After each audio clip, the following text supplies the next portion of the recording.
Hi, this is a short discussion of logarithms with special bases. There are two special bases that we recognize when we work with logarithms. One of them is what we call a common logarithm. That's a logarithm that uses base 10. Base 10 interests us because the decimal system that we use pretty much every day uses base 10. So when you need to write a logarithm with base 10, we actually do not write base 10 explicitly. Instead, we use this notation here.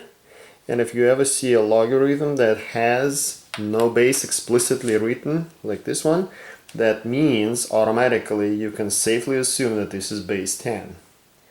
So what we're going to do is we're going to evaluate a few problems without a calculator, and then we're going to do also a problem with a calculator so you can figure out how to do this.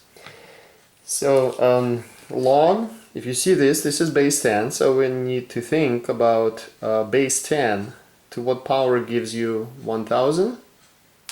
You can probably think about this very easily. 10 times 10 times 10, which is 10 to the third, will give us 1000. So the answer here is 3.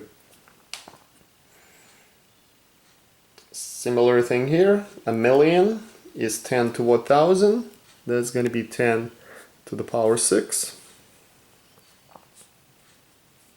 So the answer here is 6. 0.001. So now we're getting a decimal, which means we're going to get a negative exponent. So our decimal point moves in the other direction, and the answer here is going to be -3. Because what we are trying to do here is, if you express 0.001 as a fraction, it's 1 over 1000. And 1 over 1000 would be 1 over 10 to the third, which is 10 to the power -3. The last problem here is log 600. 600 is not a number that you can write easily as a 10 to a specific power. We know that 10 squared is 100. We know that 10 cubed is 1000. So our answer is somewhere between 2 and 3. But we do need a calculator here, so I have this calculator that I can use for that. I want to show you right here. This is a TI Inspire. This is an older TI Inspire that has a TI-84 keyboard. So right here, and any graphing calculator is going to have this, you're going to see a log that just says log. That automatically means that this is base 10 logarithm. So all you need to do, if you want to do that, you simply press a log, then press 600. I like to close parentheses. So my screen looks like this. Then I press enter. And that number that I get there, I'm going to write it down. The precision that we need depends on what we're trying to do.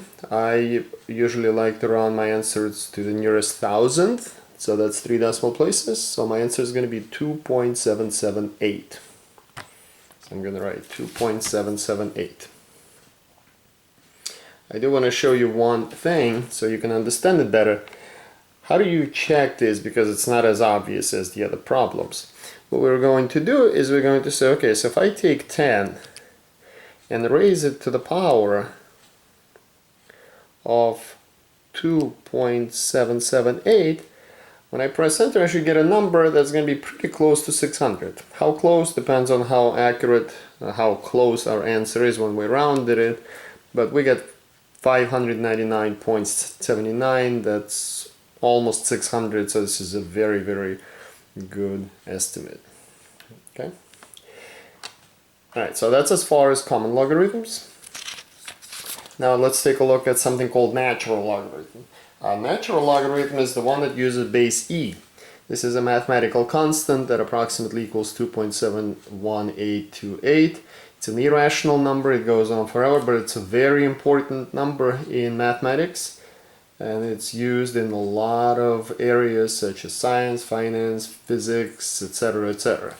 So if you ever need to write the log with base e, like that, we use a special notation for that as well. This one is actually ln a.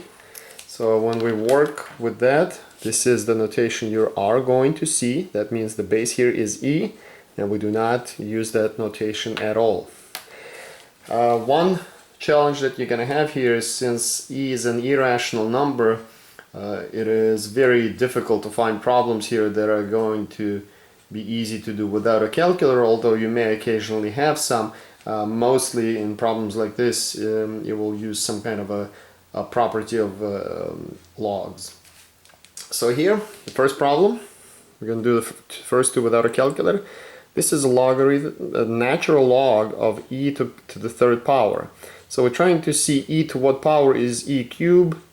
This should be pretty obvious. The answer here is going to be 3.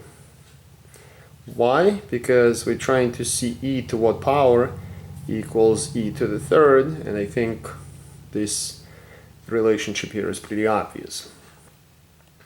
So in a similar fashion here, this is the natural log of square root of e. If you remember that square roots can be written in an exponential form as a fraction, 1/2, and then the answer here is going to be 1/2. And the last two problems here are going to be, well, the last problem here, we were going to ignore this. This was a mistake on my part. So we're just going to do one. So we have ln 57. It's a calculator active problem. So what we need to do is, first of all, look at the keyboard of our calculator. Right below the log key, there's an ln key. Any graphing calculator is going to have that, as long as with some other types of calculators. So that's the natural log. So if I want to evaluate natural log of 57, I'm going to press ln 57, close parentheses. My screen's going to look like this. I'm going to press enter, and I'm going to get this number. And if I round it to the nearest thousandth, it's going to be 4.043. 4.043.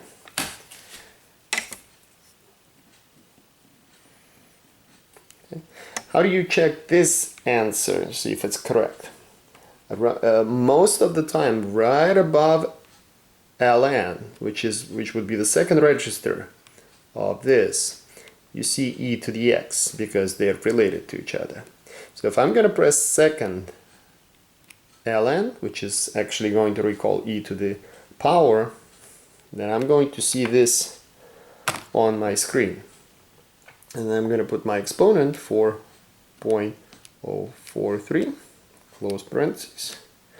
And my answer is 57.997, which is extremely close to 56.997, which is extremely close to 57. So we got a good estimate. This is how it's done. If you have any questions, please post them in the comments and let me know what else you need help with. Hope this helps.